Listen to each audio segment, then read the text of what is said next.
Welcome to E360 TV, the live streaming and on-demand destination for influential voices and enlightened audiences. We offer trending, grassroots, and purpose-driven content across a diverse range of interests. E360 TV is more than just watching programs. We offer the ability to interact with live shows connecting audiences to real, authentic influencers and storytellers while streaming to millions of devices.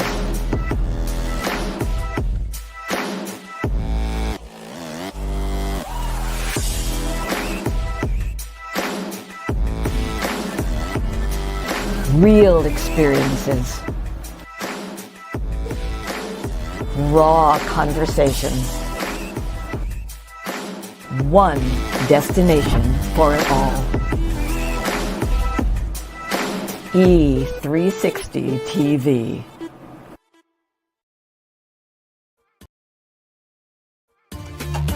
You're watching The Whole Living Show on Trajectory TV.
Hello, everyone. Welcome back to another episode of The Whole Living Show. I am so glad you are here.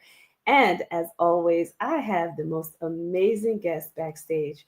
But before I introduce her, I just wanted to talk to you about an article that came out about why people don't trust doctors anymore. And this is actually something that me and my guest had a conversation about when we met up here in the Charlotte, North Carolina area.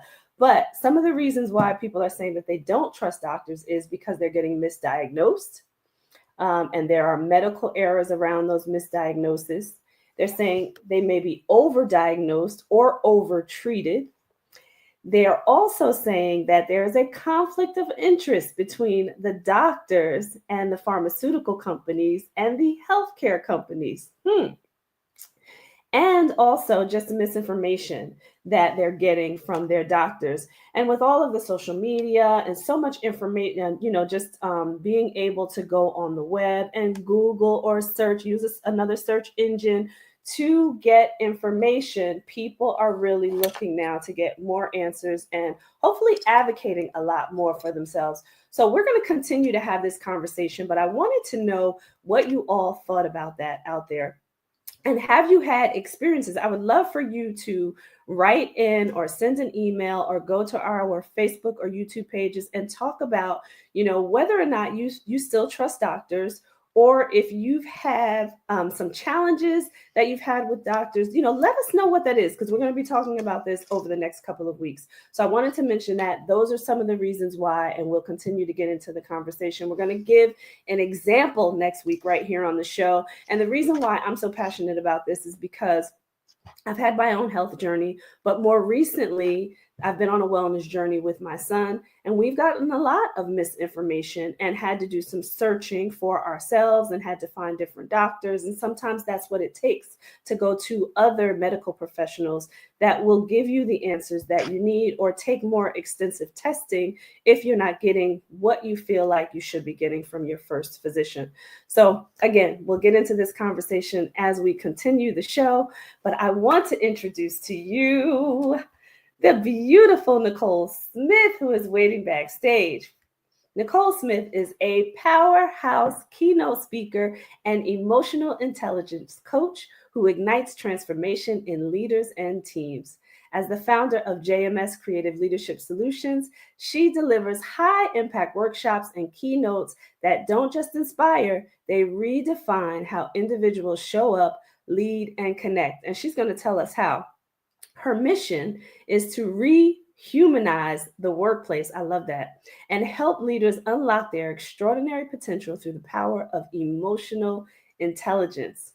And I want you all to tell me what you think emotional intelligence actually is.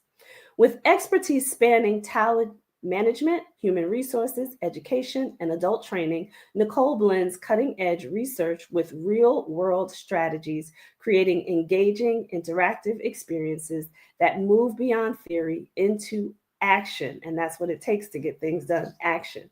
Whether navigating team dynamics, mastering conflict resolution, or cultivating deep empathy, her sessions leave participants not only inspired, but equipped with the tools to lead with confidence and clarity. At the heart of her work is EQ Impact, her signature trademarked framework designed to elevate emotional intelligence from a concept to a daily practice. Nicole empowers growth-minded professionals to embark on a transformative journey of self-discovery, emotional mastery, and leadership excellence so they can thrive in every space they step into. I absolutely love what she's doing. And I think, most people out there, they don't even know what emotional intelligence is. So we are going to get into that conversation as well. But I want you to give a virtual round of applause for Nicole Smith. Woo! Hey, Tracy, how are you? Good. And I love that you came on giving yourself a round of applause. Yes, listen, what I'm going to do is I'm going to clap for myself now. That's right. I love that. So tell us a little bit about your background first before we get into this conversation of emotional intelligence. I'm so glad you asked that question. People ask me, how did you get into EQ and what is your background? And I always say, it began the day that I called the vice president of finance an ASS. I don't want to cuss on TV, but I was a young 30-year-old, and that was probably, I don't want to say rock bottom, but that was a pivotal moment for me, because I realized when I stormed out of his office and I went into my big office with the front window. And the reason why I'm saying that is because I was a human resources director, meaning I was part of the leadership team, the executive team. I was in the board meetings and so forth. And here I was acting out of character, at least what people saw, of me on a daily basis. Yeah. And what happened was, when I slammed the door and I sat there, I literally saw this little girl, this little 10-year-old girl, sit in the corner crying because she was hearing the yelling, the screaming, the chaos. Yes. And then I responded in a fashion that I saw from my younger days, from when I was a child. And I don't cry. I'm not a crier, but I cried that day because I gave away my emotional power. And Tracy, that's when I said, there's something I got to do with this psychology degree that I have. Mm-hmm. And I realized it was just that. I had to help myself and others understand the impact of our behavior, specifically in the workplace, because we spend about 90,000 hours of our life there. And so Absolutely. I remember that moment so clearly, Tracy. Like, I remember the jacket I had on, the pants, the shoes, all of it, because that memory is so attached in my limbic system, in my amygdala, in my brain, that I remember so vividly. And that's when I said, okay, there's something to this emotional intelligence. Hmm. I had to take it a little further. I love it. So you said something really key, which kind of is going to make us fast forward a little bit, and Yeah, then yeah, we'll go back. But absolutely. you talked about giving up your emotional power, Hmm. and because you've been coaching so many leaders and executives, and how often do you find right that people give up their emotional power? Every day, twice a day, every day, people give their emotional power because they do not understand how powerful they are, or they don't understand how powerful their emotions are. And I want to tell individuals, that or people that are watching today, is that emotions are powerful. That's data that signals to your body, to your brain, I have to do something. Yeah. The problem with that is that as humans, as the species of humans, we are still in that fight or flight or freeze mode that back in the caveman days that we used to do, when a saber-toothed lion was roaring towards us, we would, fight or flight or freeze. Hmm. Well, now we're in 2025. And so now when we have that data coming towards us, we can't just automatically fight. Hmm. We just, it depending on what the emotion is, or what's the danger is. Yeah, we may have to run, right? Or there's times where we just freeze. What I have found is that when people react irrationally, when they haven't taken time to pause for a minute, if they can, Hmm. okay, pause for a minute and understand the emotions that are going on within their body, right? We tend to react. Mm. And that is giving away, you are now giving away your emotional power.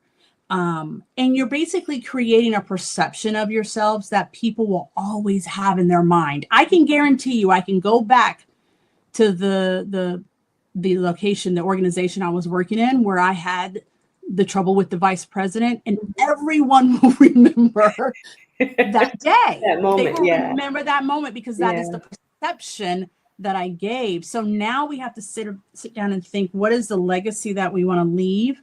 How do we want to show up? How do we want to walk in this walk that we're on? And understanding that you have so much power in Yeah. you and your emotions. And so I say, don't give it away. Don't give it away. And as we talk further, you'll hear me say, it's okay to have emotions. Yeah. But what I don't want you to do is give away your emotional power. I love that. I love that. So I want to keep something in mind first, and then I want to go back to talk about what emotional intelligence actually is, because Absolutely. I don't think people really know. But just Absolutely. keep in mind, as you're talking, because you said so many significant things there, as you work with people, Mm-hmm. just to understand how you get them to draw back, Mm-hmm. and recognize, okay, what is my, and I love the way you said this too. You said, what is my body feeling? You Mm-hmm. didn't just say, okay, what am I feeling? You said, what is my body feeling? And I Right. remember there's another coach out there, and I won't say any names, but talked about people describing like what those feelings are. Like, Mm-hmm. do you have like a heaviness in the pit of your stomach? Do you have a headache? Do you like describe what your body's actually going Right. through? So I love that you said that. So tell us what emotional intelligence is, and then talk about how you kind of get people to dial back and really recognize what's happening. Absolutely. Absolutely. So emotional intelligence. And I'm glad when people ask me what is the definition, I dive right in and I say, first of all, do not go to Google. Mhm. Okay, you're going to go to Google and it's going to tell you the wrong definition. Yeah. Here's the definition that I use with my clients. Emotional intelligence is being able to recognize, understand, and now manage your behavior that's coming from the emotions that you're feeling, or what your brain is telling you to do. Yeah. Right? Okay. The thing is you also too have to understand, or recognize and understand and influence others' behavior, because where we get caught up in this is that word manage in the definition. Because if you go to Google, I'm going to go ahead and help folks out. You go to Google, it's going to say manage yourself and manage others.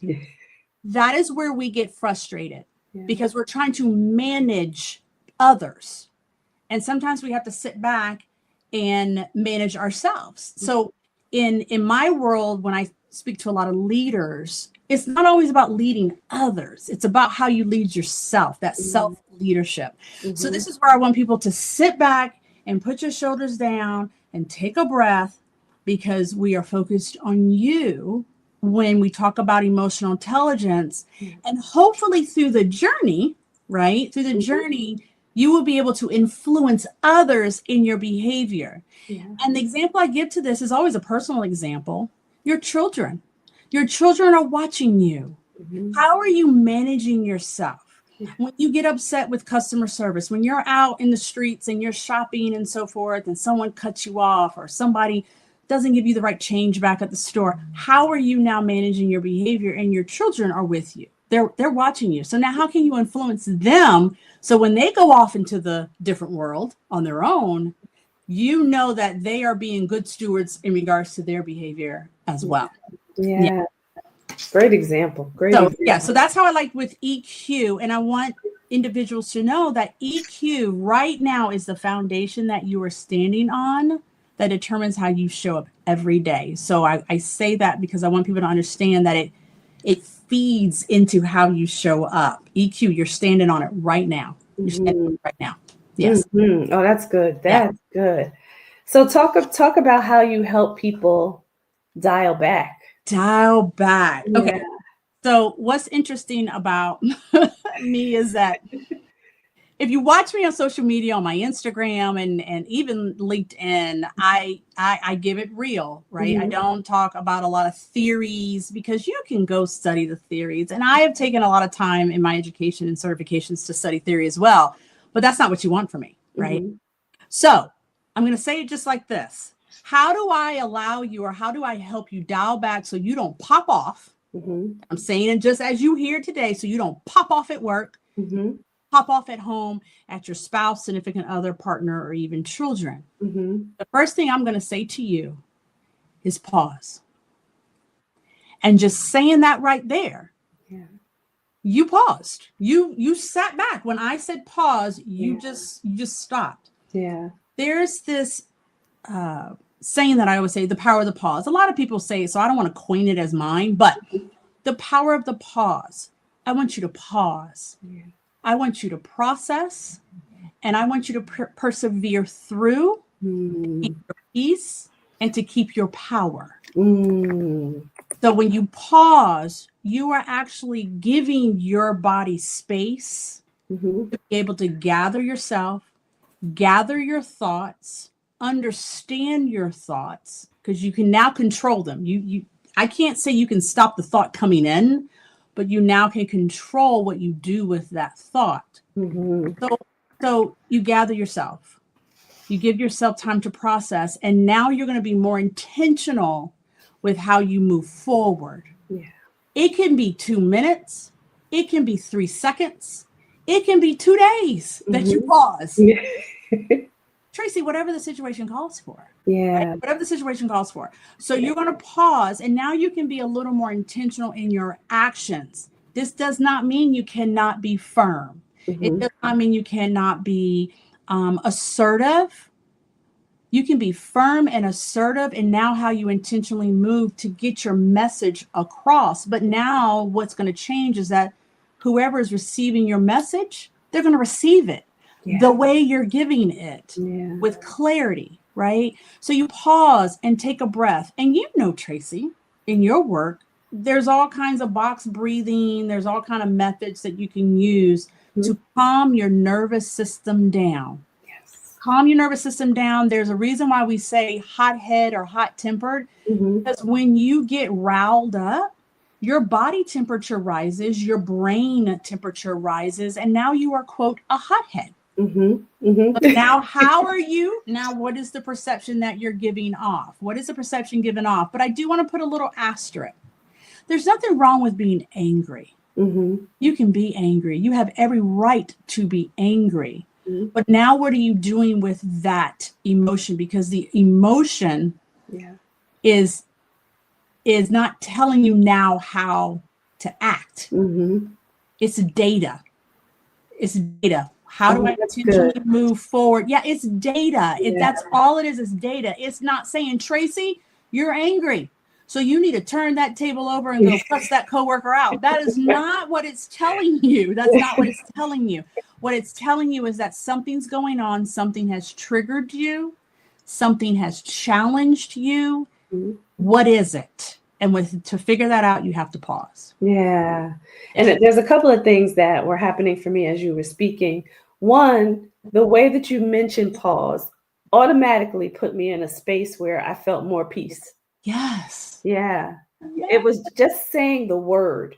And then something just came over me and I'm like, ooh, that felt different. It felt, and it feels good. It's like that pause that gives that sense of peace. And peace is one of my values, right? So I always strive for peace. It doesn't Mhm. mean I always have Mhm. it. Mhm. I always strive for peace, but that means I'm using all the tools in my toolkit to be able to get to my peace. Yeah. And pausing is one of them. And in my office, I have a post-it note that says pause. Mm. Because sometimes just when speaking to my team members, Mhm. pause. Mhm. Sometimes you just need to pause and shut your mouth so you can truly hear what is being said, Yeah. and just pause, because it's going to give you a sense of peace, but it also too instantly calms your nervous system. Yeah. Yeah, absolutely. And then you mentioned the other thing that you said too that I thought was really significant. If people start to think about it, the way that you explained it is it's just data, It's just right? So if you just say, you know what, this is just something for me to put in my database, right? right. Then I Exactly. take that pause, right? And I Mhm. can analyze everything that's in the database once I take the pause. Because how do you analyze the data when your stress levels are up, Yeah, you're you all move it. riled up, you're in fight or flight mode, as you said Yep. before. Right. You can't even analyze the data to really know how to respond. So Yes. I love that you said that too. Yeah. And you may do something that you'll regret later. Like we said, being angry, you can regret something, do something or say something that you regret. But also, too, being excited about something. Yeah. Sometimes we do things that we regret, meaning we get excited. We'll go Yeah. to the mall. Yeah. We'll go shopping. We'll Yeah. go to the car dealership. We're looking at cars and stuff. And you want to say, hold on. Pause. Right. Because you may do something that you regret later. So I just wanted to put it in the context of what we call an uncomfortable emotion Mhm. versus a comfortable emotion. Uncomfortable being angry, comfortable being excited. It can go both ways on the emotional spectrum there. Yeah.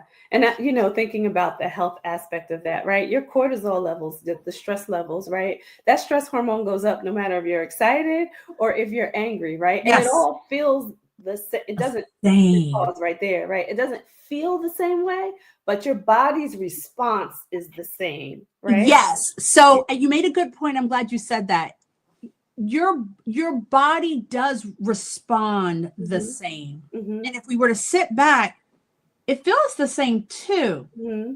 What's in there is this, our mind. Yeah. Yeah. Our mind is saying, I'm angry. Yeah. So the sweaty palms, my heart palpitating, Mm-hmm. I'm getting my temperature rising because I'm angry. But Mm-hmm. also too, when you're excited, your palms get sweaty, Mm-hmm. your Mm-hmm. stress level can go up and your body temperature can go up too. Yeah. It's just your mind is saying this is a good feeling versus angry going, I don't like this feeling. Yeah. Yeah. So it's just that it's all in the mindset. This is why I say when people ask me when I go on stage, are you nervous or excited? Like, aren't you nervous to go speak on stage? I said, no, I'm excited Mm-hmm. Yeah. because it's Yeah. what my mind is telling my body. Yeah, yeah. And see how you just change the language, right? It makes a Right. big difference. It Yeah, does. It makes a big difference. Absolutely. absolutely. So, wanted to ask you this question too. In your experience, how does emotional intelligence transform the way leaders engage, like with their teams, with their higher ups? How do they become successful engaging with their teams? With their teams. When you maximize your emotional intelligence, it does shift your leadership style. It does shift your mindset from being just a transactional approach to now a more transformational approach. So if you just full stop right there, you're transactional with your team. It's just, I give you something, you give me something back. I take something from you, you take something from me. It's just transactional. And there's really no trust there. There's really no empathy there. And so if you make it more transformational, you automatically engage that growth mindset. You automatically engage as a leader, possibly some coaching that you have in you, being able to give positive feedback. Or I want to say feedback that will help them grow, because all feedback is not positive, but in some way it can help you grow. And so, so we want to make sure that leaders who develop that strong EQ, that we're moving beyond just managing tasks, because we have those leaders that were good at doing the widgets and doing the task, and now they're in leadership. So sometimes a hard transition for them. Now you need to learn how to connect. And to inspire and to empower your teams and be empathetic. And everything you do and every move you make hopefully will gain you more trust with your team. And so there's some other aspects, other pieces that roll into that. But I always tell leaders, we're moving from transactional to transformational. And just that reframing of leadership now allows you to integrate emotional intelligence into your leadership style, but most importantly, into your mindset. Yeah. And it's so key when you're speaking about this and help leaders understand that it's not just about you. It's not just about building your career. I like the way you talked about the growth and the transformation of the full team, right? Because I think sometimes even leaders go into coaching thinking, this is specifically for me. Right. Instead of saying, how do I become a better leader so that I am fostering new leaders? Right. That's a good word. That's fostering new leaders, because I always tell leaders, as hard as it may be, I want you to think that you're grooming somebody to sit in your chair. That's hard. That's hard for people to go, are you saying my employees want my position? They may. Are you going to be sitting in that chair forever? But the thing is knowing that if you as a leader were to get that next opportunity, senior VP, C-suite, or whatever it may be, you got somebody on your team that can keep your legacy, keep what you have implemented, keep all that goodness that you implemented as a leader, keep it running. And I love that you said legacy. I love the words that you use too, because I can imagine the impact that you have on the leaders that you're coaching. Because the fact that you said legacy, most people think about legacy as a personal thing. And when you use it in the workplace, I think it makes it more dynamic for the leader to say, well, yes, I have a legacy to leave here too. Right? You do. You do. So I just had a conversation with a dynamic leader today, and I looked at him and said, if I had you as a leader when I was growing up in the corporate world, all the places I would have gone, right? but he said, I want to be that leader that they can come to and trust me in regards to helping them in their career, right? And I said, when you leave the room, what do you want them to say about you? What do you want them to say to others about you when you're not in the room? So I want leaders to think about, when you leave the room, what do you want them to say about you? And take it even further. When you finally leave the building, what is the legacy that you want to leave? I want people to say, wow, remember when we had that leader, Nicole Smith? Who, she was sassy sometimes, and she was a disruptor sometimes, but man, she got it done, right? And I have to say, to this day, I still have former employees that text me, call me, or even communicate with me on social media because they need some advice, some coaching, or whatever they may need. And I'm here for them. And that warms my heart when they do that. Yeah. I always thought of it when I was in corporate as like, they were almost like my children, right? So I needed to foster, the next generation. That's how I Right. looked at it, instead of it being just, okay, they're my staff, Right. we have to get this job done. No, Mhm. it's, you want to make sure that the next level takes over and does even better than you did, right? App does even better. That's Yeah. exactly, do better. There's no jealousy. There's Mhm. no job security as in I got to hold on to things. I'm grooming you for that next position. And even here's better yet. If my employee says, I got a better opportunity to go, whether it's internal or go external, but I got a better opportunity. The first thing I'm going to say is this new opportunity going to challenge you? Are Mhm. you going to be able to use all your strengths that I know you have Mhm. in this next opportunity? And Yeah. I want them to shake their head and go, oh, yes, oh, yes. Because I had a part of that. Yeah. I had a part of that for you to feel bold and courageous enough to get that next level. Mhm. Because we all know people don't leave because of money or position. They leave because of managers. Yes. And I don't want anybody leaving because of me. I Mhm. want them to leave because I helped groom them for their next. Yeah. Let's leave it at that, for their next. Yeah, Absolutely. absolutely. Absolutely. Yeah. Oh, so we're going to take a quick commercial break. Everyone stay tuned. Do not go anywhere, because this conversation is so good. It really Love it. is. All right. So we'll be right back. Stay tuned.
Imagine a verdant paradise that stands as a convergence of worlds, a living temple of native wilderness, a place where the full potential of inherent human and earth magic can be seen, felt, and understood.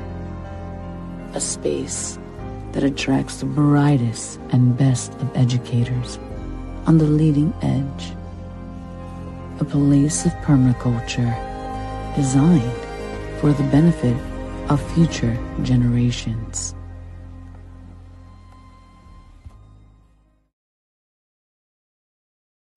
All right, and we are back, and we are not going to delay. I'm going to bring Nicole Smith in. We are talking about emotional intelligence, and the conversation was so good. If you missed the first 30 minutes, you want to make sure that you go back and you watch this conversation. So I have to ask you, right, because this is the Whole Living Show, right? And everything really affects health, right? Yes. So in terms of emotional intelligence, like, how do you integrate that into thinking about a healthier lifestyle, having that work-life balance even? How do you incorporate that into this? If you do this, right, this will help you in other areas of your health.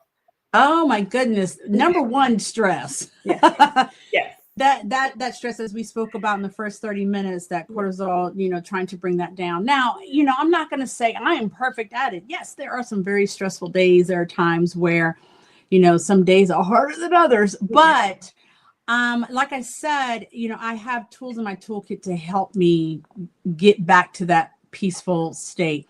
One of the main things I talk to individuals about, or clients, or even groups and organizations, is, what is triggering you to feel that way? Why did that bother you? And so when you think about it, you sit back. I mean, I've had this conversation even with family members. They'll call me and want to talk about stuff, and I'll go, why does that bother you? Because I just can't wrap my arms around it. However, it does. Yeah. So I don't dismiss their feeling or anything like that. But come to find out, there might be some triggers in there that stems from childhood. It stems from a previous experience and so forth. So I take that into account. But it does bring me such a sense of peace to know that literally I'm controlling the things I can control. Yeah. And letting the other things go until I have to quote worry about them. Tracy, I try to stay present. Yeah. I try to get my clients to stay present, and that helps them stay mindful.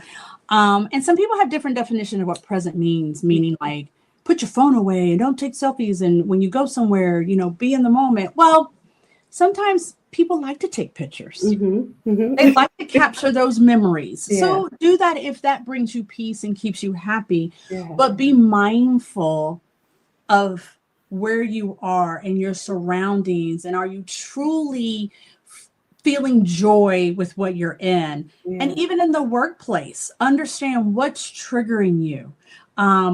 Why did you react that way when someone said whatever they said? Why did you roll your eyes? What's with the body language, right? I want to say, as you continue to maximize your emotional intelligence and you start practicing it, you are intentional with how you react, what you respond to, intentional with your words. You become a little better at reading the room or reading your surroundings and understanding, how in tune do I need to be with what's going on here? Yeah. I have to say the biggest thing for me personally is not reacting to the things that I used to react to, because if it does not fit into my values and how I want to show up in those values at that time, I'm not going to let it stress me out. Yeah. And that's probably about 85% of the time, because I want to keep it real to who's viewing that you're not going to be skipping through the daisies 100% of the time. All the time. It does not. In fact, I'm going to be the one behind you with the machete cutting down your daisies, because I want to see how you are going to respond to that, right? Because we show up in our best selves when we're stressed out. So, but it's just, breathing exercises. And Tracy, some of these things sound so simple, but there are times where I have caught myself holding my breath. I'm holding my breath, and you know what that does to your body. And your shoulders are sitting up to your ears, as they say. And there are times where I just get up, I walk away, take a walk, and I literally can feel my shoulders come down. I get a breath of fresh air. And what you're telling your brain as well is take a break. Yeah. Take a break. Yeah. And do you know sometimes when you come back, you're a little more productive, you're a little more efficient, or you figured out what was wrong that you were stressing out about. You figured out a plan to move forward. Yeah. So there's different methods you can use, but with me practicing it every day and being very intentional, it works. And one of the things that I didn't mention was the power of no and boundaries. Absolutely. That's a whole nother segment. You'll have to come back for that one, because that's a whole show by itself. No, and your boundaries. And I have to say, it's something that I do practice every day. And I celebrate when I have protected my boundary with my family, as well as boundaries within the workspace as well is crucial. Yeah. Something so key, right? Practice. You use the word practice. I love that, because it gives people permission to understand that every day is not going to be perfect. And you can always start off right here in this moment, practicing again, right? Yes. That's why I coined my coaching is a reset, right? And I always tell people, like, you have the opportunity to reset. So forget about, what happened, the moment before, because all you have is right now, and now it's time for you to reset. Right. But I love practice. I can remember, and I can't think of the name of the book right now, but the book talked about loving the journey Yes. because there's always another destination to get to. But Mm-hmm. if you love the journey, which is the practice of everything, right? It doesn't matter if it's your health, if it's emotional intelligence, what you're doing in your business, in your Mm-hmm. career, with your children, your family life. Everything is a daily practice, and you have to love the journey because you have to continue, right?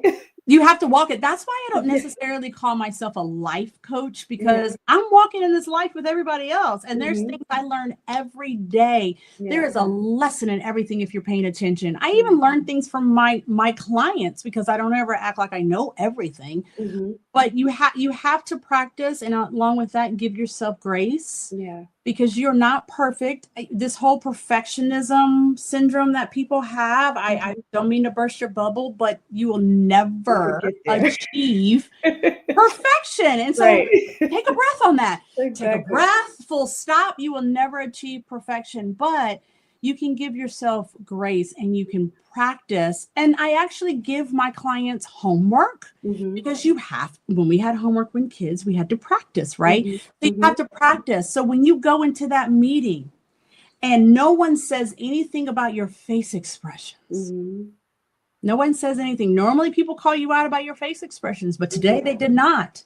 That's a win. Mhm. You were practicing your body language, feeling your body and feeling your body language and becoming a little more grounded. And grounded means even feel your pinky toe, Mhm. feel your body. And if you did not like give I want to say an odd face expression or anything that maybe offended someone, Mhm. that's a win. Continue practicing that. Yeah. Continue practicing when your spouse says something to you and you don't say anything right away. Mhm. And your spouse will look at you and go, "Do you have anything to say?" And you say, "No, I'm waiting for you to finish." Mm. Yeah. What? Give yourself an applause for just Yeah. winning in that. And it gives you so much peace. And listen, when your spouse says, "Well, what is that about?" You just simply say, "That's called growth." I love it. I love it. Called growth. But that goes back to like the breaks that you talked about taking, Mhm. right? It's the pause, it's the Mhm. breaks. I love that. I always tell people when it comes to like health and wellness and when they're looking to like change their workout habits, or I Mhm. have this thing where I tell them do intermittent exercise. Like if you have it doesn't matter if you're in an office or if you're at home, because you talked about take that break, take a walk. That's a portion of it, right? That's intermittent exercise. Or Mhm. do 10 squats in the bathroom if you have to, but something that's going to give you some peace and allow Mhm. you to get your blood circulating and Yes. allow you to breathe, right? And just Breathing. start to do those things that'll help you just live and Absolutely. feel healthier. Yeah. Absolutely. And one of the things we didn't talk about, or in regards to relieving your stress, is exercising. So to your point, exercising, I'm in the gym Yeah. 4 or 5 times a week if my schedule will allow that much, but Yeah. exercising. And then what happens is, I want to say about that 21st day, Mhm. when you don't go exercise, you start actually feeling funny. Your body's like, Mhm. wait, hold on, we're supposed to be doing something. And I'm trying to find every place in my schedule to go do something, Yeah. right? In your body, but also to my friends. After that 21st day, I want to say it's about 4 weeks, you start to notice the change in your physical appearance. But Mhm. in about 6 weeks, other people start to notice. And the reason why I bring that up is because we want people That to feels notice, good. right? That's right. We want people to notice and say, "Hey, girl, you look good." And I go, "I know, right?" That's right. That's right. Right. So so there's all sorts of benefits from that exercising besides just releasing stress. But I want to say number one is relieving that stress and that inflammation within your body. Yeah. And that also too calms your nervous system. Yeah, Absolutely. absolutely. Yeah. Yeah. And I love that there's another key thing that you just did where you said, I do, right? I I always do. tell people to celebrate themselves, no Yeah. matter how small they think, the accomplishment is, Mhm. right? To celebrate it, Right. take a moment to just celebrate that I did something that moved me towards that growth that you're Yes. talking about, that allowed me to progress. Absolutely. And I can give an example where EQ fits in that in regards to how I reacted or Mhm. didn't react. And this Mhm. is where when I say react and respond, the difference is I want you to respond appropriately versus reacting irrationally. So that's where my difference comes in how we respond versus how we react. And you can just hear the two differences just when you say the words, right? So I had a little issue with a vendor that I'm working with in regards to some tools I use within my business. And so basically I had to learn this new tool on my own. And I want to say I'm pretty savvy. I can go in there and learn some technical tools, but this one was giving me a run for my money, right? And I was so proud of myself that I worked hard on it for like an hour. I would take a break. I'd go hard on it for another hour, hour and a half. I would take a break because I could feel my frustration. And then I didn't want to take it out on my admin. I didn't want to take it out on my husband who's here in the home and so forth. So for me to mitigate that frustration and not get angry and send the vendor an all caps email, right? Listen, it's real sometimes. I just had to take those breaks so I could keep my emotions at a well-controlled manner. Right. But my husband came into me. He's like, I know you're boiling. I said, I'm boiling, but I'm trying to maintain.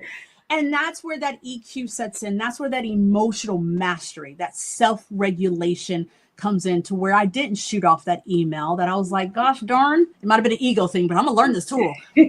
And so that's where that EQ example of how your emotional intelligence can set into regards to just, even when you're just sitting there by yourself and you're trying to do something and you feel yourself getting frustrated or angry. I love it. I love it. So I have to ask you in the last minutes of the show, how would you suggest, because we are in this current administration and so much has happened from January, from the inauguration to now, how do you suggest people navigate their emotional intelligence when, the state of this country is so up in the air? Take a deep breath. Take a breath. Take a breath. Yeah, take a breath. Exactly. It's very polarizing today. Trust me, I turn on the news in the morning and I get my first 30 minutes of Good Morning America, and I got to get to stay informed. I hear people say, well, I'm not looking at, media outlets because it'll get me riled up. Well, it'll get me riled up if I don't know what's going on. So I get my first 30 minutes. My husband and I have a banter. We say things to each other because he's my emotional safe space. I can say things to him and he knows how I normally would respond if it was out in public versus if it was just me and him. So we have each other's, we know each other's, that we are each other's emotional safe space. So number one, have an emotional safe space that you can go to voice how you are feeling today. What I do not want you to do is go onto social media and give some scathing comment in a post. Now, I have responded to post, but what I'm not going to do is go back and forth. I'm going to be very kind in my post because I don't know this person, I'm responding to. But what I don't want people to do is go into social media and react, because that is lack of impulse control, which is a competency in emotional intelligence. Okay. So find that emotional safe space, whether it's your spouse, your best friend, whoever it may be, to where you can voice, quite frankly, your anger that you may have about everything that's going on, your frustration and how it's going to impact you. As within the workplace, as a leader, it is your responsibility to maintain that psychological safety. And if you're not doing that, why not? Why are you not allowing employees to feel safe in sharing their concerns? Because your organization may be significantly hit by everything that's going on. You have to talk about it. Chaos and crisis, leading through chaos and crisis. It's not all about jumping through the daisies. I want to see how you are when we lead through change and crisis and chaos, right? So make sure you foster that environment where employees do feel safe sharing their concerns without any judgment or repercussions. Right. You got to foster that adaptability. You have to have that sense of adaptability, or as I like to say, you have to know when to pivot.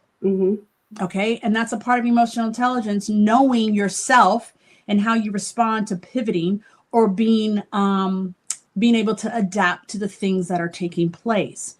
Because like I said, having peace doesn't mean there will always be rainbows and sunshine. Okay. Yeah. Peace means that there will always be chaos and crisis, but you will have the tools in your toolkit to always strive for that peace, or to help get to that harmony, as I call it. You want to get to that harmony.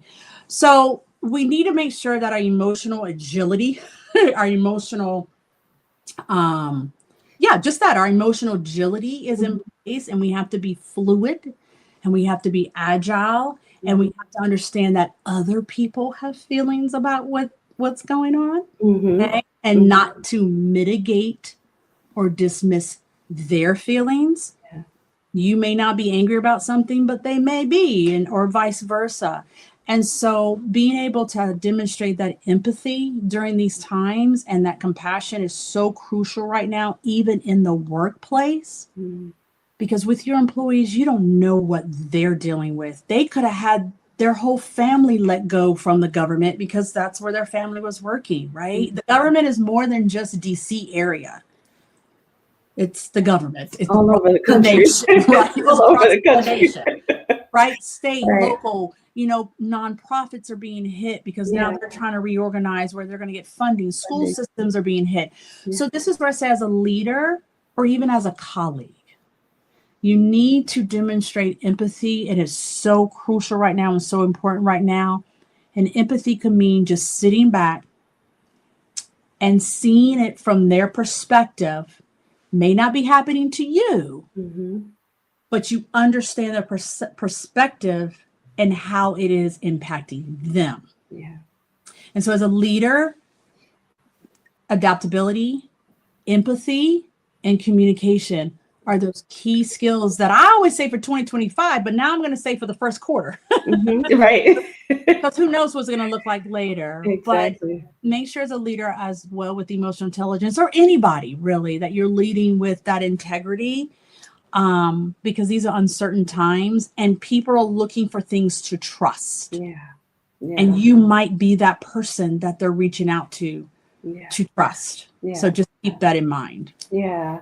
And I'm just going to add one little thing to that is just don't take everything at face value, right? Absolutely. Because, you can get in an uproar based on what you're seeing or reading via either, mainstream media or social media, but you can't take everything at face value. So if you want to calm your fears, right, do a little homework, do a little research, and find out a little bit more about what's going on versus just being reactive, as you used that word before, right, to what you're seeing. So, we want to make sure that you're staying healthy out there. If you are a leader or a business owner who is looking to increase your emotional intelligence, have more of an impact on your teams, I want you to reach out to Nicole Smith. So we're going to give you her information here. We have her website here. It's thenicolefsmith.com. Make sure that you reach out to her. We can put this on the show page as well, but I wanted to give it to you here. Also, she has a podcast. So you want to make sure that you go listen to her podcast. It's called Blow Your Mindset with Nicole Smith. And that you can reach her at buzzsprout.com. So make sure that you listen to her podcast. You need more information. This is the place to go get it. Take a listen. Any of your favorite podcast platforms. This is one platform you can go to, but it's on Apple, Spotify, and all that. And one thing, Tracy, on my website, you go to the homepage, there is a free leadership style assessment. And is that what they're going to get through the QR code here? Yeah, is it the well? This will take them to my website. This will take them right to my website, and my friends, right there on the homepage is a leadership style assessment. It's free. I no strings attached. It is free because if you want to show up as the leader you desire to be, right? You need to understand your leadership style. And then that's where we start then integrating that emotional intelligence. So go out there and take it. I can't wait to see everyone all your results come through. You get your results immediately though. I love it. I love it. So I just wanted to leave that there while you were talking, so to give people an opportunity to click on the QR code. Again, the website will be posted on the show page, so you can also go to the show page to get the website. And she has an ebook out, EQ Impact Workbook, so you can also get that from her website. So we want to make sure that you are ready to walk into the first quarter, the rest of the first quarter. 2025. Let's end it out strong. Yeah, let's end the first quarter strong. But this is where I tell people, I said, and something you said earlier, Tracy, about enjoying the journey. I want you to think about where you're sitting right now, and I want you to think about where you desire to be. There's a gap.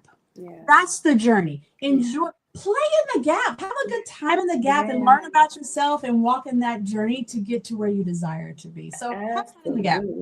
Yeah, absolutely. So we love you all here. We thank you for being here. Make sure that you tune in next week to the Whole Living Show right here at 7 p.m. Eastern Standard Time. We're going to have Shima Stroud and my little brother, Ryan Tolliver, is coming on. We're talking relationships next week. So make sure that you tune in. We will see you here next week. We appreciate you all and have an amazing week until we see you again. Take care. Take care.